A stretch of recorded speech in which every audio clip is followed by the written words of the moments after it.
Aujourd'hui, nous allons parler des faux mélanges. Donc j'ai effectué un petit sondage il y a quelques jours pour savoir qu'est-ce que vous vouliez voir comme prochain tuto sur la chaîne et il s'avère que ce sont les faux mélanges qui l'ont emporté.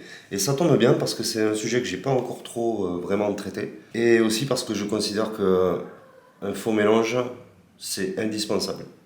Pour moi, tout manipulateur de cartes devrait savoir faire au moins un faux mélange.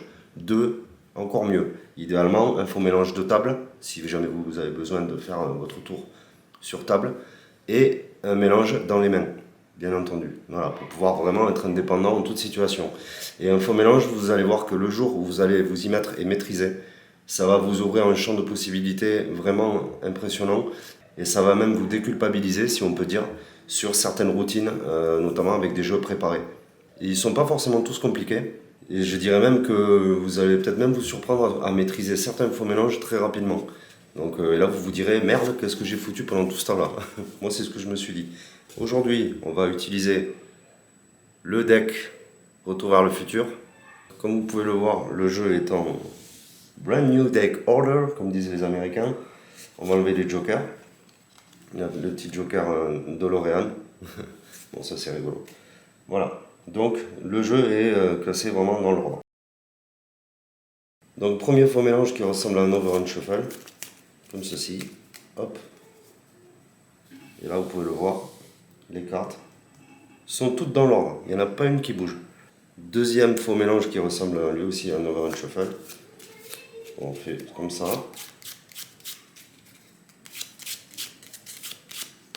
Hop. Voilà. L'ordre des cartes n'est absolument pas modifié. Et enfin, dernier faux mélange pour aujourd'hui, qui est un faux mélange de table, qui est mon faux mélange préféré. Vous le savez, je vous l'ai déjà montré vite fait dans d'autres vidéos. Le push-through, qu'on peut enchaîner comme ceci. Hop, qu'on peut même combiner avec des fausses coupes, bien entendu. Et dans lequel l'ordre, de nouveau, n'est pas perturbé. Je vais essayer de vous montrer rapidement.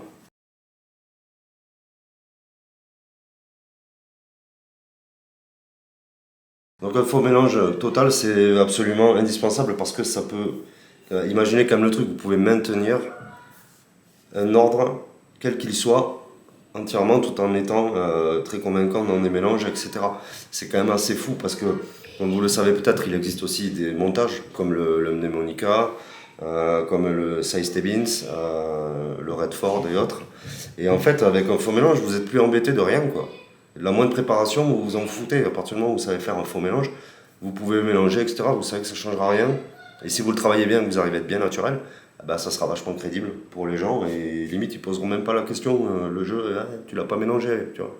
Voilà, enfin je veux dire, le faux mélange, c'est absolument indispensable. Donc le premier faux mélange qu'on a vu, qui était donc celui-ci. Voilà, je ne me rappelle plus du nom. Mais en fait, il s'agit d'une séquence de coupes, ni plus ni moins, mais qui ressemble à un overhand shuffle. Regardez bien, si je vous le fais au ralenti, on tient le jeu donc en position overhand shuffle, mélange français. Et en fait, on va peler un tout petit groupe de cartes, comme ça. Et en revenant pour peler un autre petit paquet, en fait, avec notre annulaire ici et notre pouce, on va attraper cette partie-là, en fait, comme ça. Et en fait, on va prendre donc un petit tas comme ça. Et dans l'action de revenir par-dessus, on va relâcher ce petit tas qu'on tenait. Ce qui fait qu'en fait, là, on n'a absolument rien changé. Ensuite, on bascule le jeu comme ça. On laisse tomber des petits paquets comme ça de cartes, en essayant de ne pas modifier l'ordre. Ensuite, on rebascule, on revient comme ceci. On ressaisit le paquet qui est là, comme tout à l'heure en fait. On refait un petit tas et on relâche ici et ensuite comme ceci. Et là, ça ne change absolument rien à l'ordre puisque finalement ce sont juste des petites coupes qu'on fait qu'inverser en fait. Faire des allers-retours avec. Donc je vous remontre de très près ce qui se passe. Tenue mélange français. On prend un tout petit paquet comme ça. Donc on le tire ici, on le pèle. En venant par-dessus, on attrape ce petit paquet entre notre pouce et notre annulaire ici. Donc on maintient un genre de break. On tire à notre petit tas et on relâche le tas qu'on tenait. On bascule, on laisse tomber quelques cartes comme ça. On revient par-dessus, on attrape le gros paquet qui est là. On tire, on relâche le gros paquet et on remet ça dessous. Voilà. Donc en fait c'est une séquence vraiment de 1, 2, 3, 4, 5, pardon, 6, 7, 8, 9. Donc 9 petites phases toutes simples, comme ça. Ensuite, deuxième faux mélange qu'on a vu dans les mains, ça reprend un peu le même principe. Donc c'était celui-ci.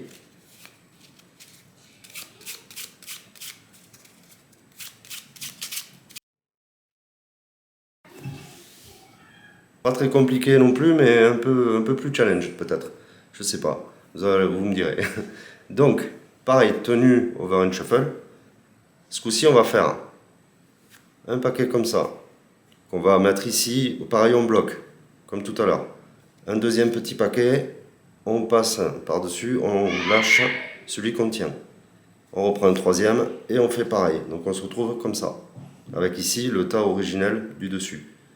De là, on change la tenue, on attrape comme ça, et on attrape la partie qu'on vient de poser. On fait un run de 5 cartes. 1, 2, 3, 4, 5. On remet ici, on bloque.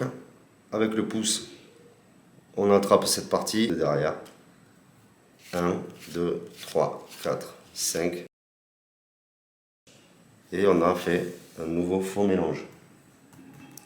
Pour que vous vous rendiez mieux compte, on va faire ceci. On va retourner la première carte. D'accord? Et là, ici, on a l'as de pique. Nonsense. Donc, regardez bien. Un premier tas. Clac. On vient bloquer ici. Un deuxième tas. On passe par-dessus. On dépose la première partie là. Deuxième tas.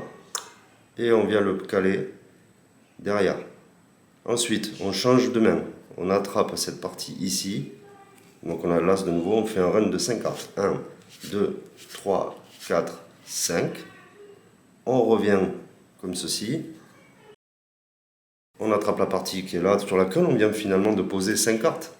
On fait 1, 2, 3, 4, 5, ce qui annule ce qu'on vient de faire. Et on remet dessous. Et voilà, on a fait notre faux mélange. Donc évidemment, après l'angle, c'est un peu mieux dans cet angle-là. Parce que ça ressemble plus à un over and shuffle.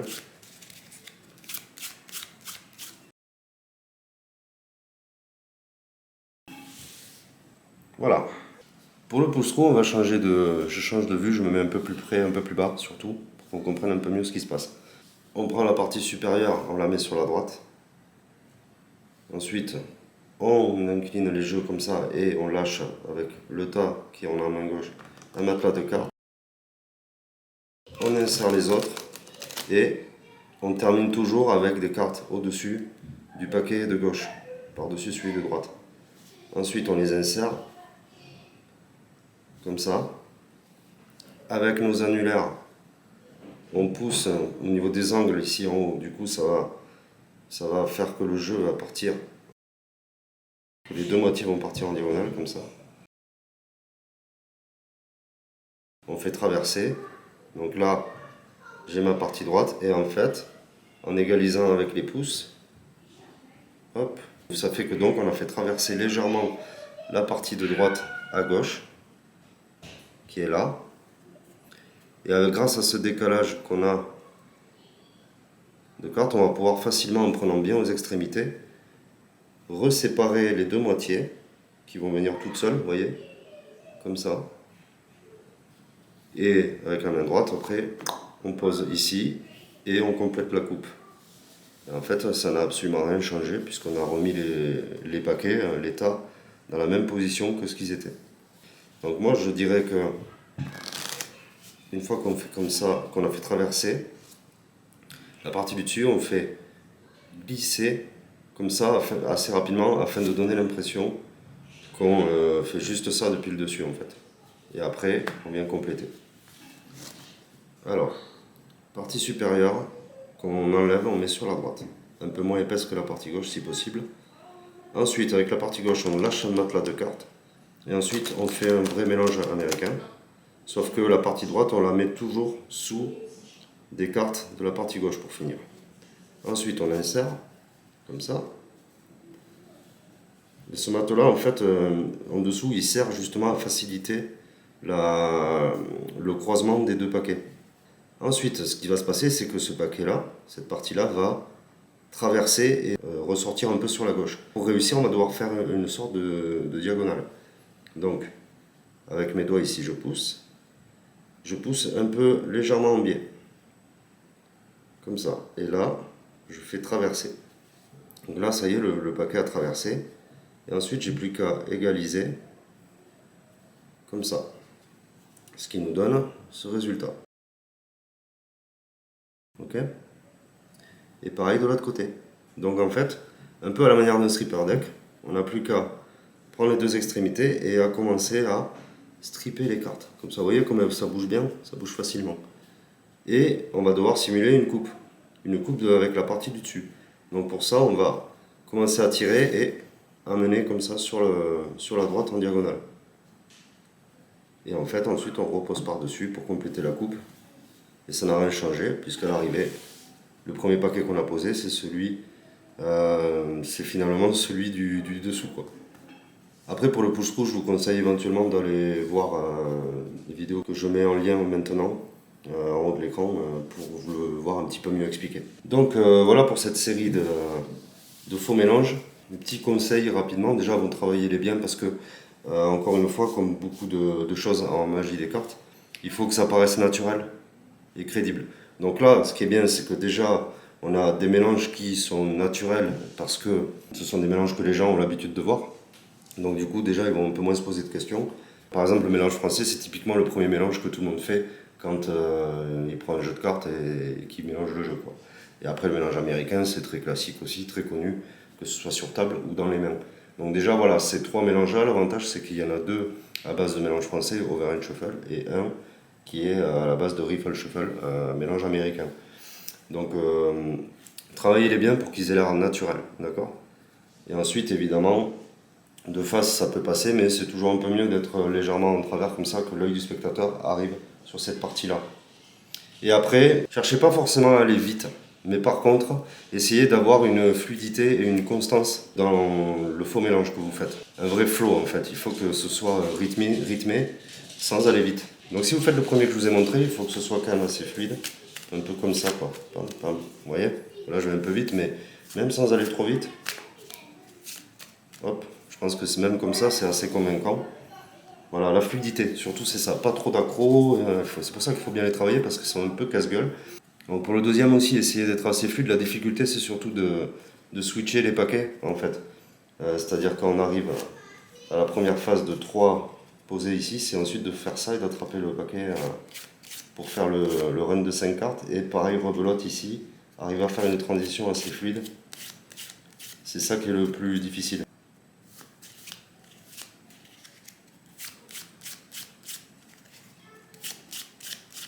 Voilà, comme ça. Essayez d'avoir un rythme régulier et de limiter au maximum les temps de pause, quoi. Notamment quand on arrive à cette partie-là, après avoir fait les trois coupes, où là on doit en gros quelque part changer la position pour attraper la partie ici, faire notre run de 5 cartes, et après pareil quand on arrive ici, vous voyez là, hop, il faut essayer d'aller assez vite, quoi. Voilà. Mais bon, une fois que vous avez bien la mécanique en tête, c'est plus facile. Pour le push-through, c'est un peu différent, parce qu'en fait, vous pouvez marquer un temps d'arrêt ici, mais ensuite, à partir du moment où vous insérez les cartes, il faut vraiment que ça soit assez vite la transition, pour ensuite couper et compléter la coupe. Voilà. Après, je sais qu'il y en a qui l'enchaînent aussi un petit peu, ils sont comme ça, hop, de suite, ils font comme ça. Voilà, là, ça y est, j'ai fait traverser. Et ensuite, je fais ma coupe comme ça. Donc voilà, c'était le tuto sur les faux mélanges. Comme vous l'aviez demandé, je vous en ai proposé 3, qui pour moi sont 3 indispensables. En tout cas, pour moi, il faut en avoir au moins 2, je le répète. Un pour la table, un dans les mains. Voilà. Après, moi j'ai une préférence pour les faux mélanges qui sont naturels, qui ressemblent vraiment à des mélanges classiques et que les gens ont l'habitude de voir, parce que je trouve que ça attire moins l'œil. Mais après, il en existe plein d'autres que je maîtrise moins, voire que je maîtrise pas, donc je vous en parle pas. Mais il y a le Zaro Shuffle par exemple, qui est très connu, dont moi je suis pas très fan parce que je trouve qu'il est assez flag, surtout en vidéo. Bon, après, encore une fois, en vrai, ça doit passer sans problème, je pense. Mais voilà, surtout travaillez-les pour qu'ils aient l'air naturels, que ça ressemble le plus possible à des vrais mélanges. Donc basez-vous sur les mélanges que vous faites habituellement. Voilà, c'est à peu près tout. Évidemment, abonnez-vous, laissez un like, commentez, partagez la vidéo si vous aimez mon travail, s'il vous plaît. Ça m'aide au niveau de l'algorithme, c'est hyper important pour référencer ma chaîne et que je sois un peu plus visible sur YouTube. Sinon, à part ça, je vous laisse. Je dois aller dans le futur avec un monsieur un peu fou qui a les cheveux voilà, comme ça et qui dit non, toi, et qui dit Marquis tout le temps. Voilà. Alors je vous laisse et je vous souhaite une bonne fin de week-end, bonne semaine, peu importe. Et à bientôt pour un prochain tuto.